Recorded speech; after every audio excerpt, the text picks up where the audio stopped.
When I walked through the door that evening, I carried a smile that was more a mask than an expression of happiness. I had spent the day doing something I knew was wrong, something that betrayed the man who had given me nothing but love and patience.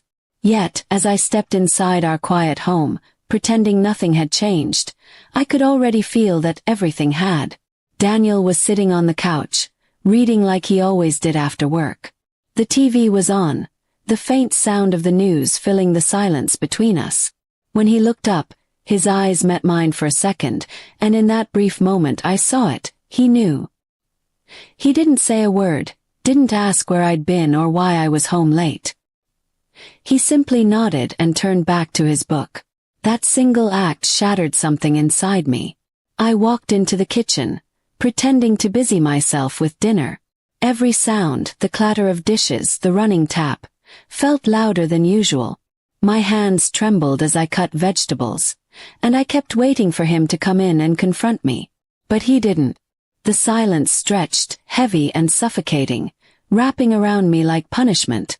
When we sat down to eat, he barely touched his food. He didn't look angry or sad, just distant.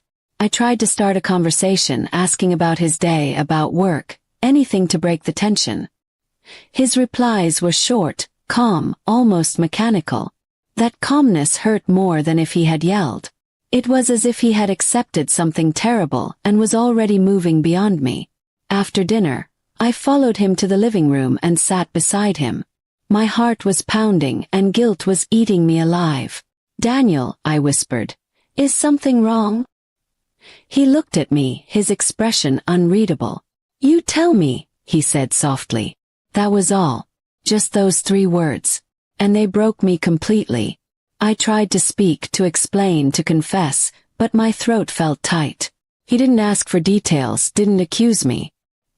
His silence said everything that he already knew, and that nothing I said could undo it. Tears welled up, but I didn't deserve to cry. I had betrayed his trust, and now I was facing the quiet consequence of my own actions. That night I couldn't sleep. Daniel lay beside me, facing the wall, his breathing steady. The space between us felt like miles. I wanted to reach out to apologize, but I didn't have the courage. I had hurt him in a way that words couldn't fix, and he was too kind, too proud to humiliate me by asking for the truth I had already buried.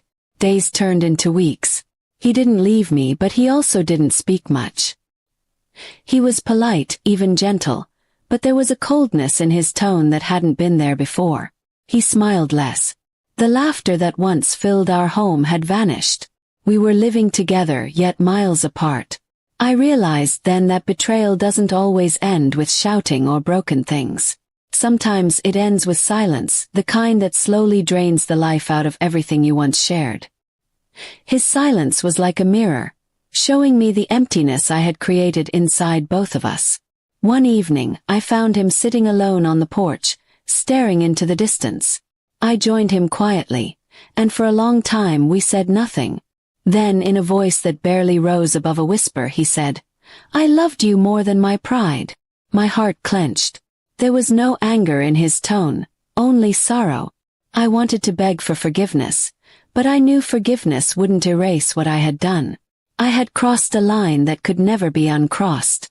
He didn't tell anyone, didn't shame me. He simply carried the pain in silence, letting it shape the distance between us. That hurt more than any punishment he could have given. Over time, he started spending more hours at work, coming home late, avoiding long talks. I stayed home, waiting, hoping, regretting. Every sound of the door opening made my heart jump, but when he walked in, the warmth that used to be there was gone. He greeted me kindly, but not lovingly. Eventually, I understood that his silence wasn't just punishment. It was goodbye spoken without words. I had broken something sacred, and though he stayed, the part of him that truly loved me was already gone. I could feel it in the quiet, in his eyes, in the way he no longer reached for my hand. Now, when I think back to that evening, the one when I walked in smiling, I wish I could go back and stop myself. Because nothing I did that day was worth losing the quiet peace we once had. His silence was not just painful. It was the echo of love dying slowly, one unspoken word at a time.